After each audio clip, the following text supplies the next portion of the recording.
अविनाश होते नाही डायरेक्ट म्हणजे चला रोल काढा विचारा ना मला सांगू पाटील मला ते एकच 8-10 मंत्र्यांचं आता शिष्टमंडळ येत आहे आणि ओबीसीचं जे आंदोलन सुरू आहे तिथं जाणार आहे. काल त्यांनी ज्या मागण्या केल्या होत्या त्या मागण्यांबाबत सकारात्मक चर्चा झाली अशा पद्धतीची माहिती मिळते आणि सरकार त्यांच्या मागण्यांबाबत सकारात्मक आहे.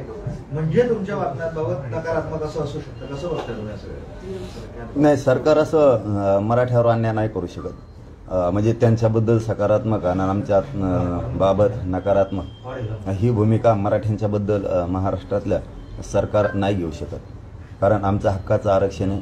कारण त्यांना जसं वाटतंय की आरक्षण असून सुद्धा आणखीन जास्तीचं मिळावं, म्हणजे असून सुद्धा जसं वरबाडा वाटतंय ते येवल्याच्या त्या छगन भुजबळला, तसं आम्ही वरबडत नाही आहेत. आमचं हक्काचं आहे, आमच्या नोंदी आहेत. आमचं हैदराबादचं गॅजेट आहे, सातारा संस्थांचं आहे, मराठा आणि कुणबी 183 क्रमांकाला तशा नोंदीसुद्धा आहेत. याच्यासारखं आम्ही खात नाही सगळ्या दुनियाचं.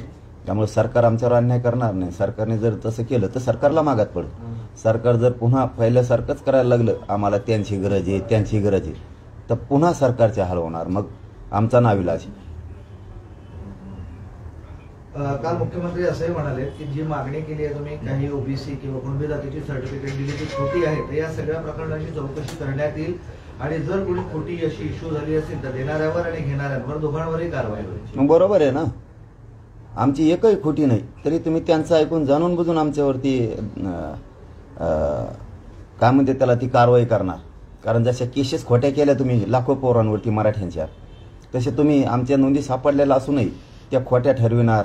म्हणजे तुम्ही परत त्या ओबीसीच्या येवल्याच्या नेत्याकडून बोलणार आणि मराठ्यावर अन्याय करणार त्या रद्द करून. खऱ्या जरी असले तरी, आता खरे असले तरी तुम्हीच रद्द करणार आणि कसे असले तरी तुम्हीच करणार. कारण ओलं उभं तुमचंच जळतंय, कारण सरकार तुमचं आहे ना.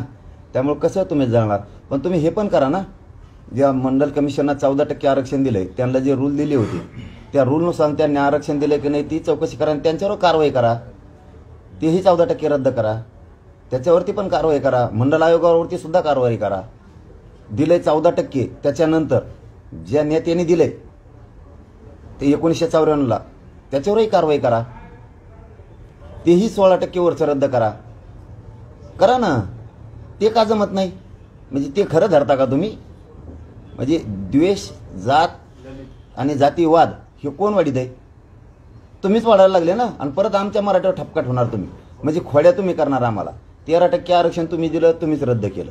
आता हे 10% हे द्यायच्या अगोदरच कोर्टात याचे का दाखल झालेले, म्हणजे हे जाणार. मग आम्ही बोललो की तुम्ही आम्हाला जातीवादी म्हणणार, म्हणजे खोड्या तुम्हीच करणार. आता आमच्या नोंदी सापडल्या 57 लाख. प्रमाणपत्र देणार तर ते देण्याऐवजी तुम्ही ते रद्द करणार, म्हणजे खोड्या तुम्ही करायला लागले. आणि का रद्द केल्या असं आम्ही विचारलं, मग आम्ही जातीवादी. म्हणजे तुम्ही कसे वागा, म्हणजे नाही का एखाद्या जिल्ह्यात असतं बघा, मराठ्याला खूप त्रास द्यायचा आणि कमवून दिला, आम्ही विचारलं का आम्ही जातीवादी, आणि तुम्ही आमच्या पार मागं लागा.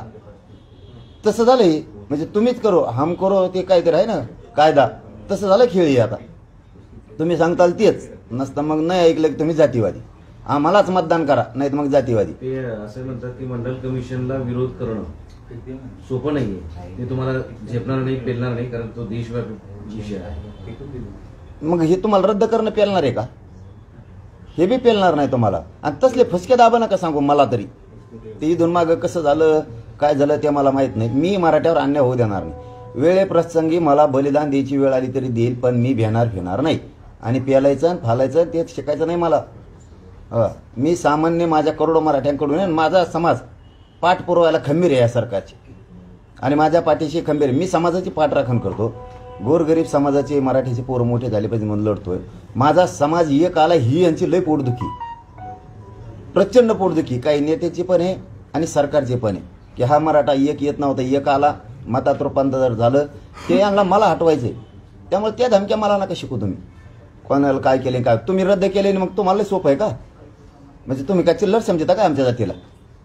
आतापर्यंत ओबीसी मध्ये आरक्षण देऊ नका यासाठी विरोध होता, मात्र आता थेट नोंदीच रद्द करा हीच प्रमुख मागणी आहे ओबीसी नेत्यांची पाहिजे. तेच कळलं ना. स्वतःला जातीवादी नाही म्हणायचं, याला काय म्हणायचं? याला काय म्हणता? हे ते यांना दोष नाही हो, मी देणारच नाही. माहीत झालंय मला. आता काल तर तो जाहीर बोलला यावेळेला, ते लोक मय आहेत म्हणला. मी मीडियाच्या बांधवात ऐकलं ती मय लोक आहेत म्हणला. ती तू कमून प्रश्न विचारतो बार बार? ते मीडियाच्या कोणत्या तरी बांधवलाच म्हणत होता. तो कमी विचारतो मला बार ते म्हणत होता काहीतरी त्याला. तर मी जाणार आहे, मये पोर आहेत ते, मये फंटर आहेत म्हणतो देऊ. फंटर म्हणजे काय असतं कोणाला माहीत. आता मये लोक आहे म्हणतो देऊ. मग याचा अर्थ यांना काय आता बोलून उपयोगी. त्याला काय आहे, त्या छगन भुजबळला धनगर बांधवात आणि मराठ्यात भांडणं लावायचं हे काम तो करणार. गोरगरीब धनगर बांधवात आणि गोरगरीब मराठ्यात भांडणं लावून तो मोकळा होणार आहे आणि तो घरात बसणार आणि वाद लावणार. यांच्या लक्षात आहे ना आपण कोणासाठी काम करतो आणि हे वाढायला लागले. मी आत्तापर्यंत एकाही धनगर बांधवाच्या नेत्याला बोललो नाही. याचा अर्थ असा नाही की मग त्यांनी काही पण करावं. गोरगरिबांच्या मराठ्यात धनगरात वाद लावायचं काम तेव्हा करायला लागला महे लोक म्हणून. आता त्यांनी जाहीर सांगितलं आणि मी हे तुम्हाला 5 दिवसापूर्वी म्हणलो होतो ते पुरस्कृत आहे सरकारच्या. म्हणजे तेव्हा सरकारच आहे ना. त्यात एक दिवस पटण्यासारखी गोष्ट नव्हती त्या दिवशी. कारण मला ही खात्रीलायक माहिती मुंबईकडूनच मिळाली होती की हे 2-4 जण आहेत. आणखीन त्या लेवल्याला 2 जोडे भेटले. आमचे मराठे म्हणायचे त्यांना पहिल्यांदी की आमचं आरक्षणाचं तेवढं बघा, तेवढं आरक्षण द्या बरं का. तर ते भाषणं ठोकायचे आम्हाला. आम्ही मराठा विरोधी नाहीत.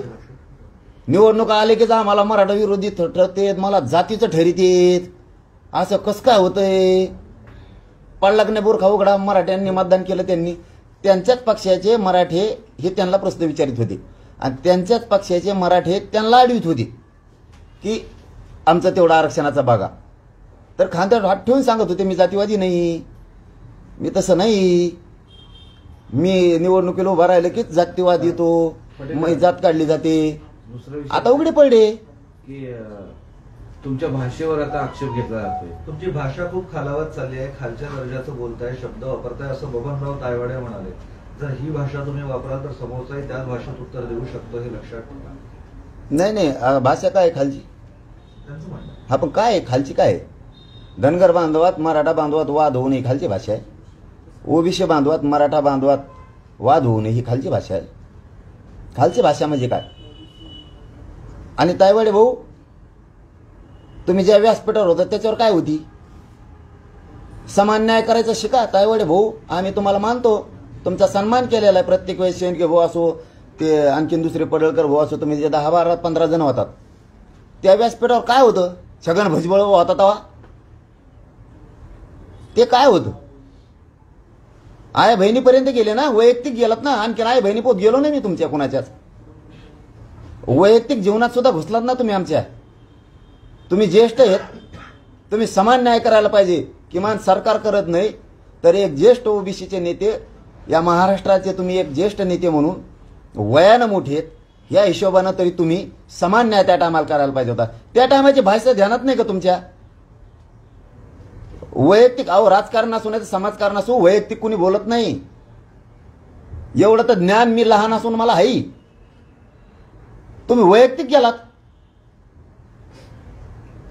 काढा भाषण दे, कोयत्याने पाय तोडू, आम्ही अमुक अमुक करू.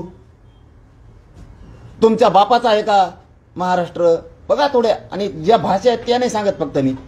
तुम्ही काढून बघा ते व्यासपीठावर भाषण केलेली. शिव्या तायवाडे भाऊ दिलेत का नाही शिव्या. मग तिथं तुम्ही ज्येष्ठ आहेत, तुम्ही दोन्ही समाजाला त्यावेळी सांगायला पाहिजे होतं समोरून खालच्या दर्जाच्या शिव्या नाही आहेत. जरा थांबा, ही भाषा नको. मी बोललो की खालच्या दर्जा म्हणजे किमान तुम्ही तरी 2-4 जण जे धनगर बांधवांचे ओबीसीचे नेते त्यांनी तरी किमान मराठा द्वेष ठेवू नका. सत्य ते सत्य बोला. आणि तुम्ही जनतेचे म्हणून राहा. तुम्ही किमान जनतेचे म्हणून राहा.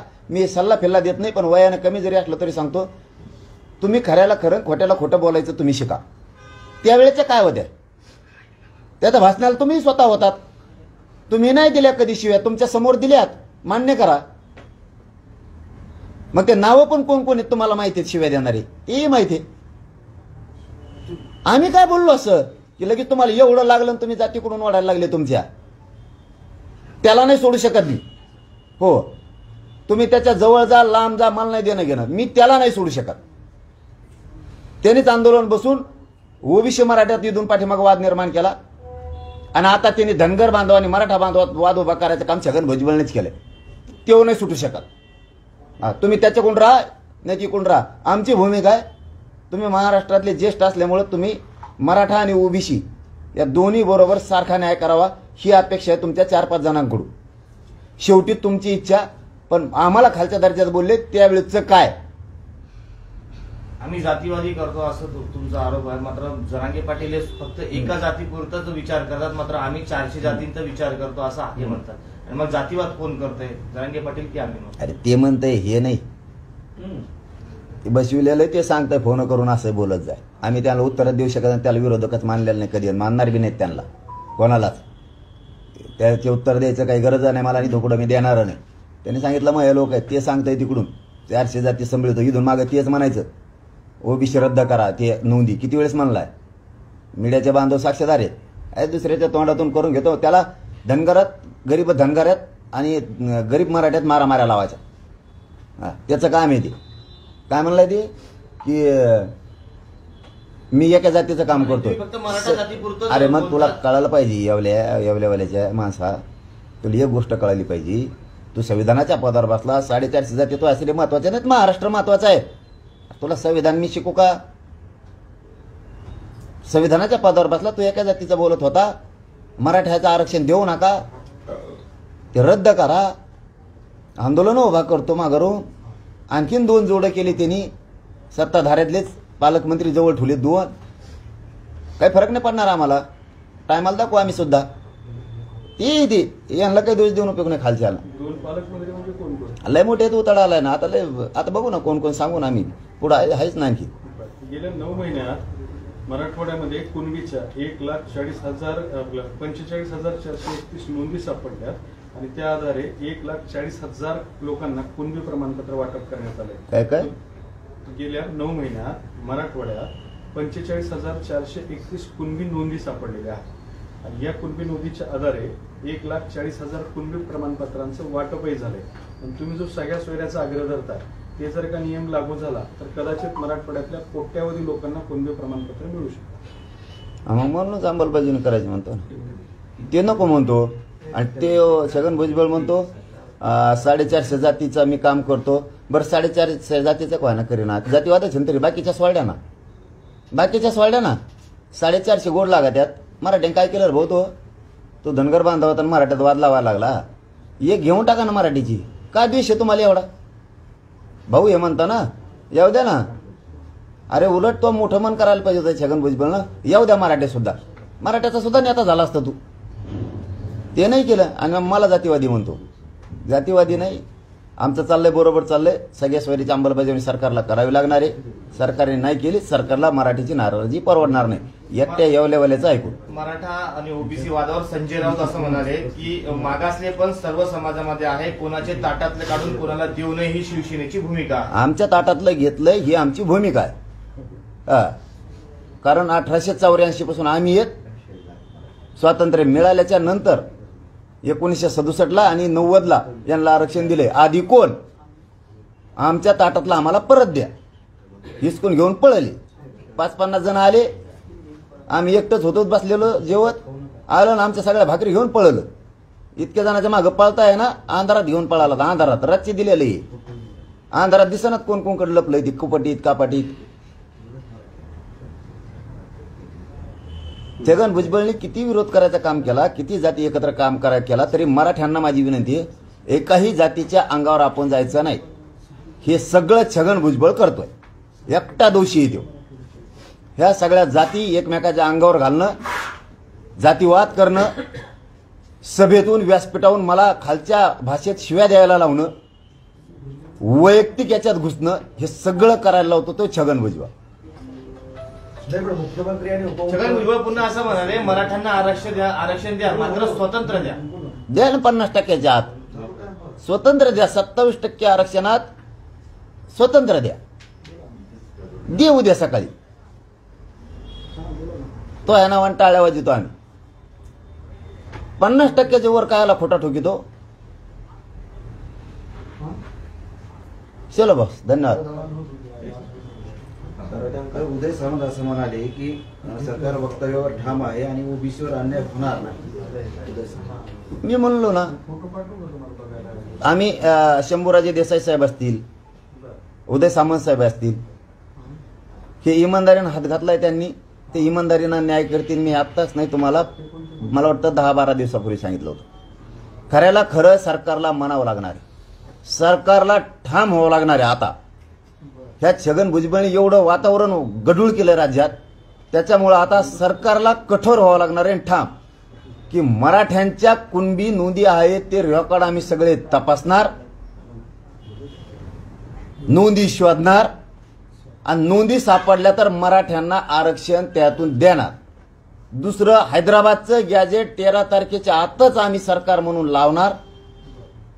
सातारा संस्थांचं, बॉम्बे गव्हर्नमेंटचं आम्ही लावणार म्हणजे लावणार, कारण तो पुरावा आहे. बिना पुराव्याचं देणार नाहीत, पण पुरावे असलेलं आरक्षण गॅजेट मराठवाड्याचं आम्ही सगळं लावणार म्हणजे लावणार, कारण हे त्यांचा पुरावा आहे, हे मराठ्यांचा आधार आहे, हे कायद्याच्या नियमात आहे, निजाम काळातलं आम्ही घेणार म्हणजे घेणार, आम्ही मराठ्यावर अन्याय करणार नाहीत हे ठासून सांगितलं. कारण तुम्ही काय सरकार खोटं देत नाहीत आम्हाला, असं ठासून सांगितलं की दुसऱ्या दिवशी सकाळी जातीवाद बंद झाला म्हणून समजा ऑटोमॅटिक. ही छगन भुजबळ मंत्र्यात राहतो, इकडे जातीत राहतो आणि धनगर बांधवांना आमच्या विरोधात उचकून देतो. धनगर बांधवांचा आमचा कसलाच वाद नाही कधीच. याच्यासाठी धनगर बांधवांनी विनाकारण भांडण उकरून अंगावर घेऊ नये. त्यांचं एसटीतलं आरक्षण त्यांनी मागावं आणि त्यांचे लेकरं मोठे करावे. उगच त्याचं ऐकून आमच्या मराठ्यांच्या विरोधात कशामुळे काय केलेलं आहे तुमचं मराठ्यांनी म्हणून तुम्ही मराठीच्या विरोध यायला लागला? काय झालेलं आहे धनगर बांधवांचा पिढ्याना पार? सांगा बरं, का बरं दोष आहे एवढा तुम्हाला आमचा? काय झालेलं आहे पिढ्याना पार? आमच्या नोंदी आहेत, तुम्ही कसं काय म्हणता आरक्षण देऊ नका? काय द्वेष आहे तुम्हाला आमचा एवढा? का आमचे लेकरं तुम्हाला उपाशी मरा वाटतात मराठ्यांचे? तुम्हाला धनगर बांधवाला आरक्षण मिळालं तेव्हा आम्ही कधी विरोध केला मराठ्यांनी? तुमच्या लेकराला मिळालं, आम्ही विरोध नाही केला. आमचं तर नोंदी सापडल्यात, रेकॉर्ड सापडाय, सातबारा सापडलाय मराठी ओबीसी आरक्षणात येत म्हणून. तुम्ही म्हणता देऊ नका. का धनगर बांधव विनाकारण मराठ्यांच्या विरोधात जातोय? काय कारण आहे? काय केलेलं आहे धनगर बांधवाचं असं? पिढ्यांना पारच सांगा, काय अन्याय केलेला आहे तुमच्यावर? कशामुळे तुम्ही ते छगन भुजबळचं ऐकून हे काम करताय? छगन भुजबळला सुट्टी नाही. चलो, धन्यवाद बॉस. प्लॅन काय सर छगन भुजबळांच्या विरोधात तुमचा? प्लॅन काय? काय प्लॅन काय आहे? छगन भुजबळला तुम्ही सुट्टी देणार नाही, त्याला इलेक्शन मग प्लॅन काय? प्लॅन म्हणजे काय? त्याला खत भरायला थोडंच न्यायचं, मला फवारायला न्यायचं त्याला. प्लॅन म्हणजे त्याला कळतोय प्लॅन म्हणजे काय. मराठ्याशिवाय पत्ता हलत नाही राज्यात, पत्ता हलत नाही राज्यात मराठ्याशिवाय. त्याचं ध्यानात येईन टायमाला. आणि कोण कोण स्वतःला जातीवादी म्हणत नव्हते भाषणात, निवडणूक आल्यावरच मध्ये जात काढली जाती. पाडला का नाही बुरखा उघडा मराठ्यावर लावून धरलं म्हणून मी चेहरे उघडे पाडतोय. मराठ्यांचे असणारे त्यांच्याच पक्षाचे लोक त्यांना म्हणायचे आरक्षणाचं तेवढं आमचं बघा. त्या टायमाला म्हणायचे मी नाही जातीवादी, मग जात काढली जाती फक्त निवडणूक आली की. असे काही लोक आहेत महाराष्ट्रात नेते. आता कसे व्यासपीठावर येऊन बसलीत सगळेचे सगळे, आणि आम्ही माग आहेत म्हणून सांगितलं. परत गाड्या भरू पाठिल्या. मराठ्याचे उघडे नाही डोळे आता त्यांच्या संग काम करणाऱ्या. आपल्या लेकरासाठी माझा आरक्षणाला विरोध नाही म्हणणाऱ्यांनी सरळ येऊन सांगितलंय. ज्या मराठ्यांनी मतदान केलं ना त्यांच्यासाठी सांगतोय, आम्ही मराठ्याच्या आरक्षणाला विरोध नाही करत. इकडे जाहीर येऊन सांगितलं व्यासपीठावर, भाषण ऐका जरा, की आम्ही ओबीसीतून मराठ्याला आरक्षण द्यायचं नाही. आता तुम्ही मतदान केलेल्याचं काय करायचं? तुमच्या जातीला तुमच्या लेकराला देऊ नका म्हणतात, आणि फक्त आपल्या तोंडावर म्हणायचं आम्ही जातीवादी नाही. ठासून मराठा द्वेष भरायला अंधारातून. मी फक्त कट्टरतेने लढा उभा केलाय म्हणून यांचे चेहरे खोटे उघडे पडायला लागलेत राज्यातले हे नेत्यांचे. आणि हे मराठा समाजासाठी समाधानकारक गोष्ट आहे. लक्षात यायला लागलं कोण कोण आहे. मला सांगा मराठ्यांनो, एवढी टोळी कशासाठी? मराठ्यांना आरक्षण देऊ नये म्हणून सगळे ओबीसीचे नेते बैठकीला गेलेत का? आणि आपल्या घरात झोपाता त्यांचं उदा करता मतासाठी. तोंड घेऊन सांगाता आम्हाला निवडून यायचंय, मत महत्वाचे. मतासाठी जातीचा वाटोळा करता. ते मताला नाही मोजीत, जातीला मोजीत येत. काल सगळे गेले. इतकं लाचार कशाला बनवता मराठ्याचे नेते? अरे ठरा एक दिवस तुम्ही बी नाही मत महत्वाचे, जातीला मोठं करायचं. तुम्ही जर व्यासपीठावर जाऊ शकता ओबीसीचा, तर आम्ही मराठ्याच्या जाऊ शकतो. हे भाजप, शिवसेना, राष्ट्रवादीतल्या सगळ्या मराठ्यांसाठी हा संदेश आहे त्यांचा, की तुमच्या छाताडावर जाऊ चलून आम्ही बैठकीला जातो. ही मराठ्यांच्या नेत्याला, मंत्र्याला संदेश आहे. गाफील नका राहू. मी फक्त कट्टरतेने लढलोय म्हणून कोणचा नेता भाषणात काय बोलतो आणि वेळ आल्यावर जातीकून कसा उरतो हे उघडं पाडायचं काम केलंय. हा बघ, सरळ सांगतो, मी एकटा आहे, समोरून प्रचंड मोठी फौज आहे. मला माझ्या कुवतेप्रमाणे मी लढतोय, मराठा समाजाला सांगतोय. तुमची साथ आणि पाठबळ ठेवा. मी एकटा नसता काय करू शकत नाही. नेत्यांनी बी हुशार व्हा. मी काय वाईट नाही करत. आपल्या जातीचे लेकरं मोठे व्हावेत, पोरं मोठे व्हावेत म्हणून लढतोय. हे सगळ्यांनी माझ्या विरोधात यांनी मूठ बांधली मोठी. समाजाने तरी उघड्यावर पडून देऊ नका. मी खूप पोटतिडकीनं तळतळीनं हालाला लढतोय. खूप संकट झेललेत मी माझं उदं नाही सांगत. या प्रेसच्या माध्यमातून इमानदारीनं सांगतो, मी मराठा समाजाला खूप संकट मी समोरून झेलले, सगळे अंगावर घेतलेत. फक्त समाज मोठा व्हावा म्हणून. यांचे काय माझं काही शत्रुत्व नव्हतं. माझ्या समाजावर खूप अन्याय केला यांनी, म्हणून यांना सगळ्यांना मी माझ्या अंगावर आली थी. मला जेव नाही ते विरोध केला यांनी. खालच्या टोकाचा माझ्यावर आरोप केलेत. खालच्या टोकाच्या मला शिव्या दिल्या त्यांनी, खालच्या टोकाच्या. कारण कुटुंबापर्यंत कुणी जात नाही शक्यतो, ही महाराष्ट्राची रीत आहे. वैयक्तिक जीवनात सुद्धा कोणी डोकून नाही बघत, तरी हे जाते. तरी मी मराठा समाजासाठी मरायला तयार आहे. मी यांना भेट नाही. फक्त समाज खंबीर मागं उभा राहा. मी यांचं सगळ्याचं षडयंत्र मोडतो. मी खंबीर यांची पाठ पुरवायला. पण तुम्ही मात्र हात जोडून सांगतो, तुमच्या राजकारणापायी मला एकटं पडू देऊ नका. नसता असा लढा पुन्हा पिढ्यांना पार उभा राहणार नाही.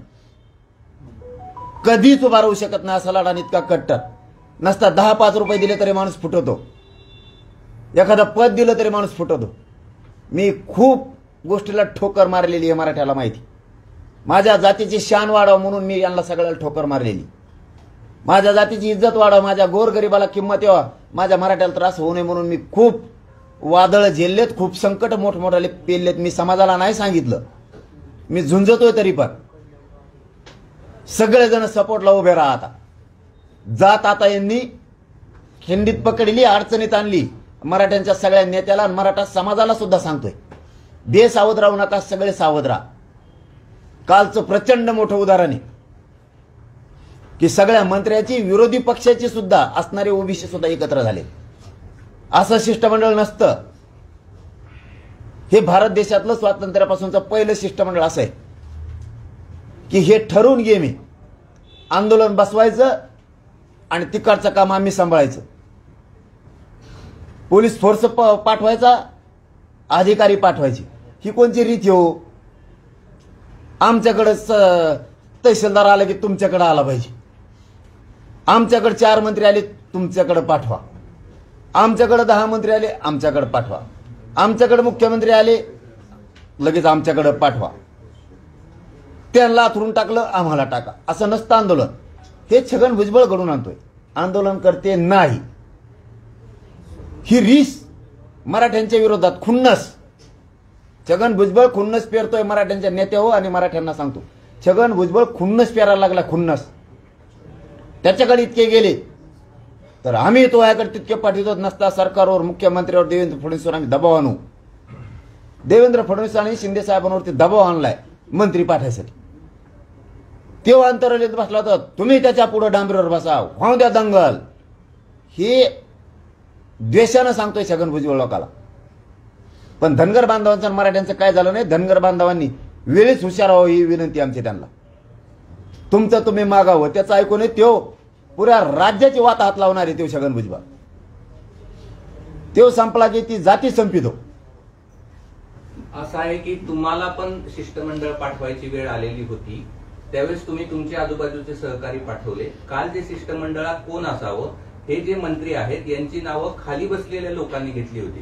तुम्हाला ज्यावेळेस शिष्टमंडळ पाठवायची वेळ आली होती त्यावेळेस तुम्ही तुमच्या समाजाचे नेते न पाठवता तुमच्या आजूबाजूचे तुमचे सहकारी पाठवले होते. तसंच असतं मग. मान सन्मान सामान्याला असतो. मंत्री हमेशाच असतो, मंत्री तिथंच असतो. सर्वसामान्याला मान असतो केंडे सर. सर्वसामान्य लढत असतो. तो मीठ भाकर घेऊन येतो, तो चटणी भाकर घेऊन येतो, तो रिक्षा घेऊन येतो, 150-150 रुपये करून तो पेट्रोल डिझेल गाडीला टाकून येतो. मान त्यांनाच असतो.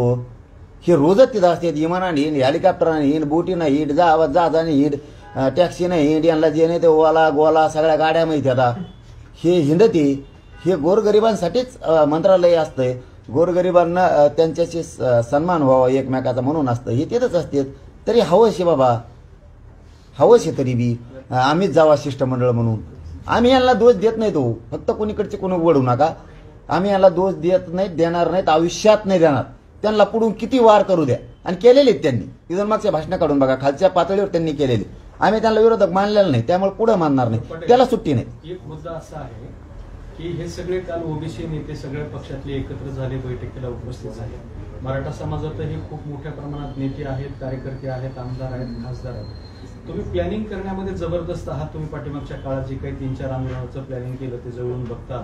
त्यावरून सांगतो, हे आमदारांना तुम्ही अशी काही प्लॅनिंग सांगाल का की बाबा या पद्धतीनं अशा पद्धतीनं तुम्ही लोकप्रतिनिधी म्हणून तुम्ही तुमचे व्यवहार आणि व्यवस्था ठरवा, त्या पद्धतीनं त्या सगळ्या घडत असलेल्या घडामोडीला पुढे जात होऊन द्या किंवा त्याला विरोध करा किंवा मराठा आरक्षण मिळण्यासाठी अशा पद्धतीने काम करा, असं काही प्लॅनिंग द्याल काय म्हणतो? केंडे साहेबांनी सांगितलं ते थोडं राहिलं.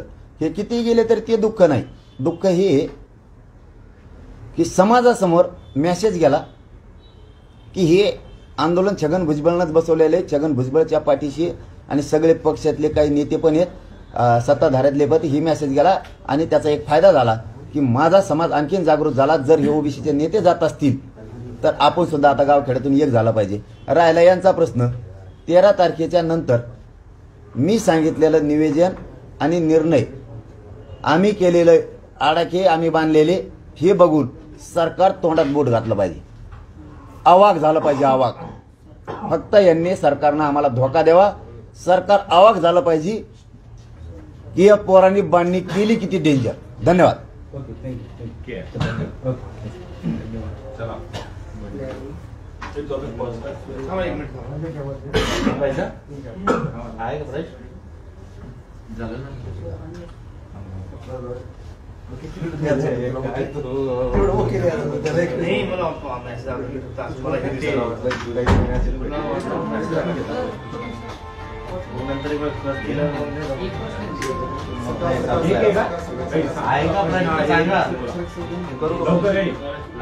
राम काय आहे क्या?